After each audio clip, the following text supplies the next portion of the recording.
The inspiration for these beautiful Shamrock cookies came from one of our customers, Sarah Maxim, who features them at the Cake and Cupboard in Santa Rosa, California. Hi, I'm Carol Rycraft, and my husband Robin and I own Rycraft Cookie Stamps, where Robin has been making our cookie stamps by hand since 1968. I'm going to demonstrate how to use our Shamrock cookie stamp to decorate these cookies with edible paints. The first thing you need to do is gather your ingredients and measure them into separate bowls. Use room temperature ingredients in order to get a dough with a consistent texture. We recommend using bread flour, which has more gluten than all-purpose flour. We also add extra gluten to help keep the dough more stable so the design does not melt away in the oven while baking.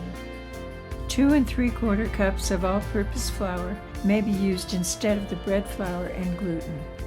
Cream the room temperature butter on medium speed for about 3 minutes until light and fluffy. Then add the granulated sugar and the powdered sugar. Beat until well combined, about 1 minute. Then add the egg and the vanilla and the milk.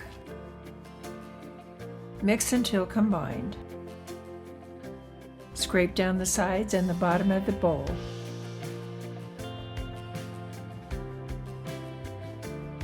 In a separate bowl, add the gluten to the bread flour. Then add the salt. With the mixer on low, slowly add the flour mixture. Mix until just combined. Take care not to overmix. Scrape down the sides and the bottom of the mixing bowl until you have a firm ball of dough. Crumbly dough will stick to the stamps. The milk is used in this recipe to prevent crumbs and improve the texture of the dough. Form balls of dough about 1 to 1.5 inches in diameter and place on a cookie sheet. You'll get 12 to 13 balls per cookie sheet. Using parchment paper is optional. I use it because it makes cleanup so much easier. This recipe makes 2 to 2.5 dozen cookies. Place the cookie sheets in the refrigerator to chill the dough balls for 15 to 20 minutes. Do not skip this step. Shortbread has a high ratio of butter, so it helps to chill the dough to keep the butter from melting too quickly in the oven, causing the cookies to spread. The balls should be firm to the touch but not hard, so that the dough is still easy to press down with the stamp. Brush the stamp face and sides with oil each time before stamping. Some bakers prefer to use flour or granulated sugar instead of oil to help the stamp release from the dough. Press down with the stamp on the center of each ball using a rocking motion to imprint the design. Try to press down firmly in the middle of the ball of dough so you get an even edge all around until the cookie is about 1/4 inch thick. Lift the stamp carefully from the stamped dough to keep the dough from tearing away from the design cavities in the face of the stamp.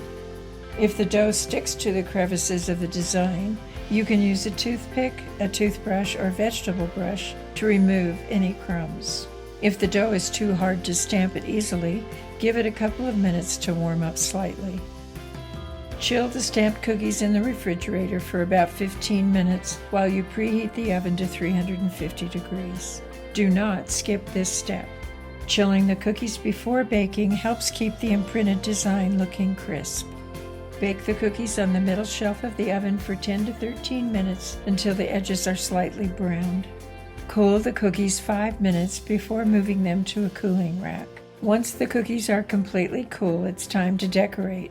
I use 2 different brushes, one very thin and one flat and a little wider. I used luster dust in a light ochre green color and Wilton's icing color in a dark emerald green. I used a toothpick to transfer some of the Wilton paint to a plastic palette, and then I mixed it with lemon juice to thin it. I painted the first cookie using the small brush, but it took too long to apply the paint, and the color was way too dark for my taste. I mixed some of the luster dust with lemon juice to turn it into a paint, and applied it to the second cookie using the flat brush, and that worked much better. I continued experimenting by mixing both types of colors to get different effects as I painted each cookie. I found that I liked combining the emerald green with the luster dust aqua green.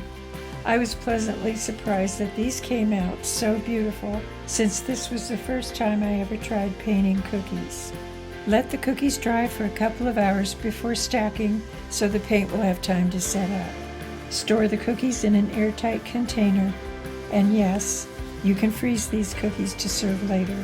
If you've enjoyed this video, please give us a thumbs up and subscribe to our YouTube channel. Thank you.